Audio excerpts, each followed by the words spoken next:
Selamat pagi, salam sejahtera bagi kita semua. Assalamualaikum warahmatullahi wabarakatuh.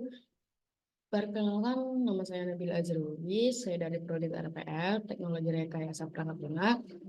Saya 2305010011. Oke, selamat pagi semuanya, Bapak Ibu dan dosen pengampu. Kali ini saya akan menjelaskan tentang laporan bisnis PT Pupuk Indonesia pada tahun 2020. Oke, kali ini saya akan share screen langsung. Oke.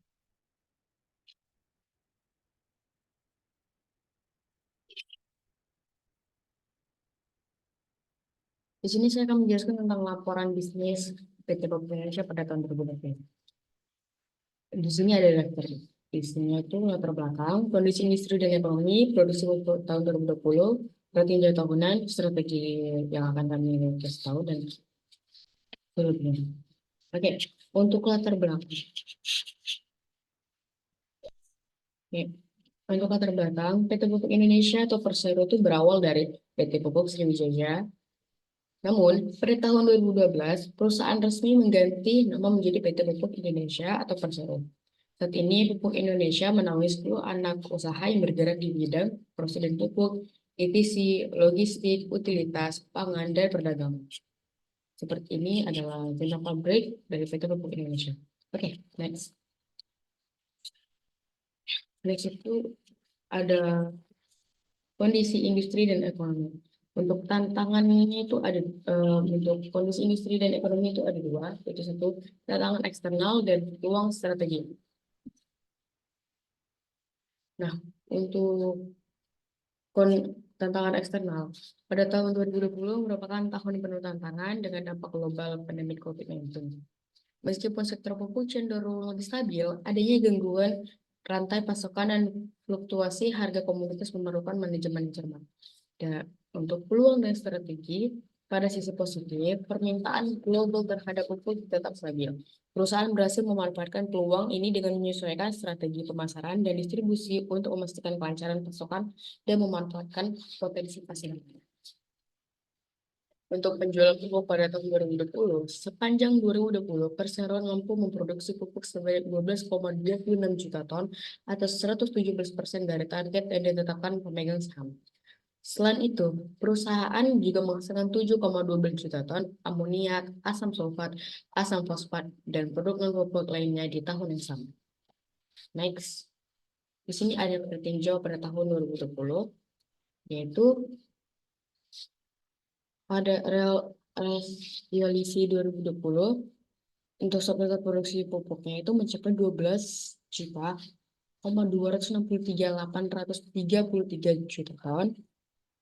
Dan subtotal produksi non pupuk itu mencapai 7,8510 juta ton. Dan untuk subtotal produksi produk samping itu untuk total produksi yang mencapai 19 juta 292 juta ton. Itu pada tahun 2020. Next. Di sini kita mempunyai strategi yaitu meningkatkan perluasan jaringan pelanggan, meluncurkan platform teknologi, menghadirkan lebih banyak produk dan non-produk, menciptakan produk yang berkualitas yang siap dikirim ke berbagai negara dan daerah yang ada di Indonesia maupun di luar Indonesia. Di sini ada rencana penjualan berdasarkan segmen geografis.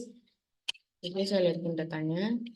Untuk total pendapatannya untuk jumlah itu ada 72,934 juta ton. Di sini ada susunan direksi dan komisaris baru 6 anak perusahaan di Indonesia. Seperti yang kita lihat, komisaris baru 6 anak perusahaan ini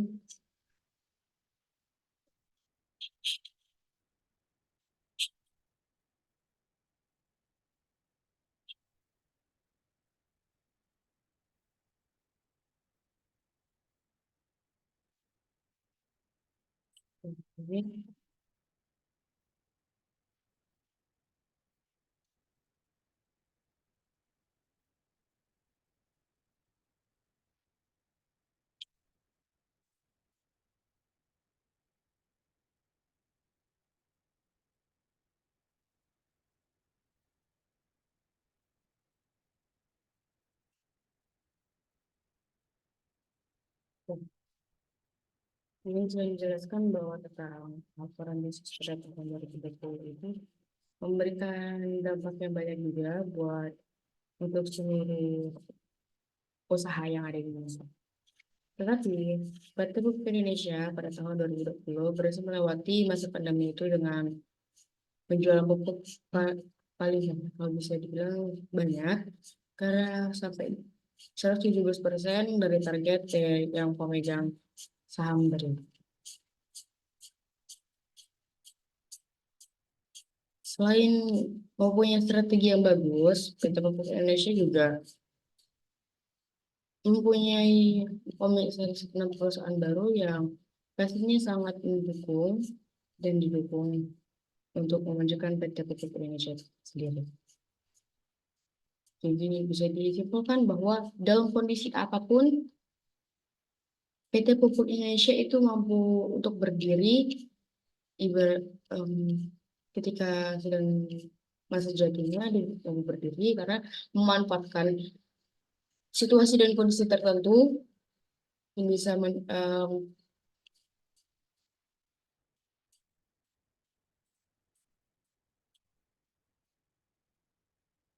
meningkatkan tujuan. Oke, sebentar izin saya.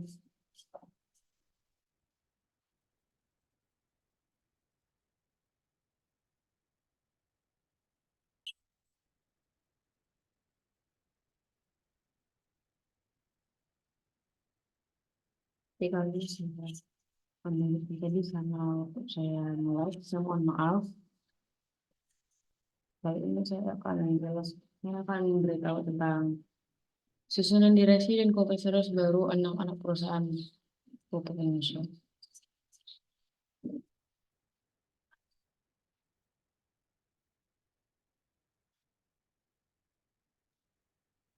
Nah, di sini tuh ada Petrokimia Gresik, ada Pupuk Altim, ada PT Pupuk Ujang, ada PT Pupuk Iskandar Muda, Pupuk Sriwijaya Palembang, ada Rikan, Pupuk Indonesia Niaga, Pupuk Indonesia Utilitas, PT Pupuk Indonesia Logistik, dan Pupuk Indonesia Pangan.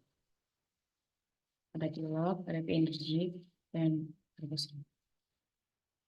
Sudah.